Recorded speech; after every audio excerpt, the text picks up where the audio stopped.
There are four types of teachers that you can be on one of your teaching days. There's A, B, C, and D. We're going to go over what each one is so that you're clear on what you'll be planning for the kids. First, we'll do an A-Day teacher.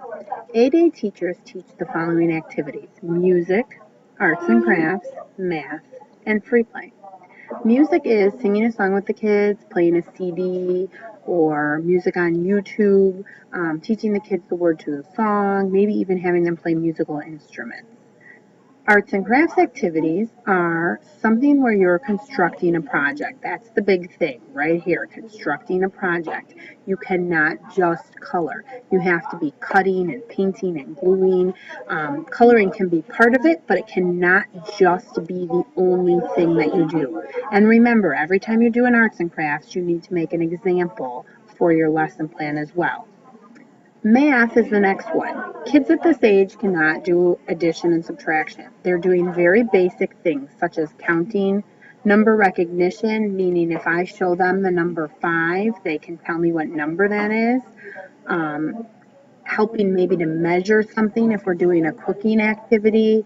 Opposites is math for the kids.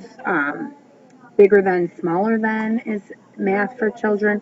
Sorting and classifying, if we give them a pile of Legos and we say, can you pull out all the red Legos, and maybe now they count the red Legos, now pull out the blue Legos and they count that. Those could all be math activities, but it's definitely not adding and subtracting. We're focusing basically on writing numbers, recognizing numbers, counting, and some sorting and classifying activities. Free play is the last one, and this will be the last activity in every one of your ABCD teachers. You'll see it's listed as the last activity for every one of them. Free play is when you have 3 areas open around the classroom that the kids can choose where they would want to go. Usually it's the end of class, whatever time we have left over, so they're not just running around wild. You can pick any areas from the free play areas listed on the first day of your calendar. Some of those areas include blocks and cars, drawing and puzzles, kitchen and dress up. The rug can be one, Play-Doh can be one, computers and science is another. You pick 3 of those areas, and then the kids are able to choose which ones they want to go to for that day. B teachers will be teaching social studies, gross motor, language arts, and free play.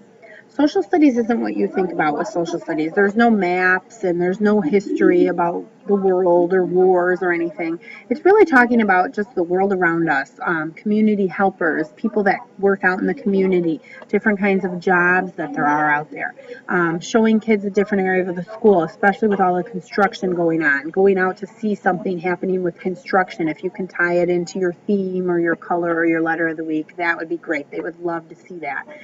Teaching the kids about community, teaching them about health and safety, making sure they cover their nose when they sneeze, and they cover their mouth when they cough, and they wash their hands after they sneeze or cough or go to the bathroom. Safety, we talk about stranger danger. We talk about holding hands when you cross the street. Anything about them and their family is social studies, and anything about, like I said, community helpers and people that work in the community. Really, social studies for the kids is like life skills, different things that refer mostly to them and not, dates and wars and things. So you're really doing some self-help skills and some, living skills that they'll need as they get older. So if you have questions with social studies, definitely let me know. That is one that's a little bit harder for some students to grasp when you're lesson planning. Gross motor is the next one. Gross motor is their exercise time. So they're running or they're jumping, or we have a parachute in our classroom, which is a big round nylon circle with handles that the kids can use to play. We have a couple little ride-on toys. Maybe you can do some kind of obstacle course, and the ride-on toys can be part of it. We can go outside and take a walk around the school. We can't walk through the school unless we have a distinct purpose of where we're going. We can't just aimlessly take a walk in the school. But sometimes we've had our high school teachers plan an activity with the gym classes, and we're able to go into the gym class, so we could walk through the school to go to that. But any kind of physical activity. We also have some DVDs, Exercise with Elmo and Dance Moves with Zoe, that you can pick a section of that and put that on and watch that with the kids, and they can get up and do some dancing. There's all kinds of things on YouTube as well for that. The next activity for a B teacher is language arts. Language arts is reading stories to the kids. Remember, the kids have a very low attention span, so stories that are very short and quick and have lots of excitement in them. It can be letter recognition, just like the number recognition. If I type an A, do the kids know what that letter is? If I type a D, do they know the letter? So that kind of thing. Some tracing and some writing of letters is good. Spelling we'll get to second semester. We will not do spelling until second semester, so I'll actually put that in here. We will do some spelling of some sight words, but we won't do that first semester at all.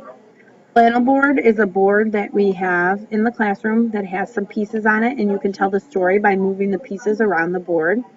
We have some big books in class that are oversized books that the kids like to read, but a lot of times you can find things on YouTube as well that would read the story to the kids. But really, we focus a lot on letter recognition at this part. We have a letter every week that you will be reinforcing, so usually that's where we get most of our language arts activities from. And then again, this B teacher, you have free play as well. C teachers are next. They have science, arts and crafts, finger play, free play.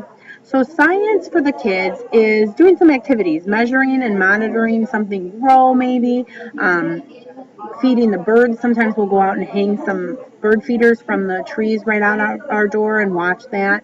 Watching things melt, we might put some snow or some ice in a cup and time how long it takes it for it to melt. Talking about seasons, the temperature, weather, outside. Pinterest will be your friend on this one. There's lots of cool science activities in Pinterest that you'll be able to use.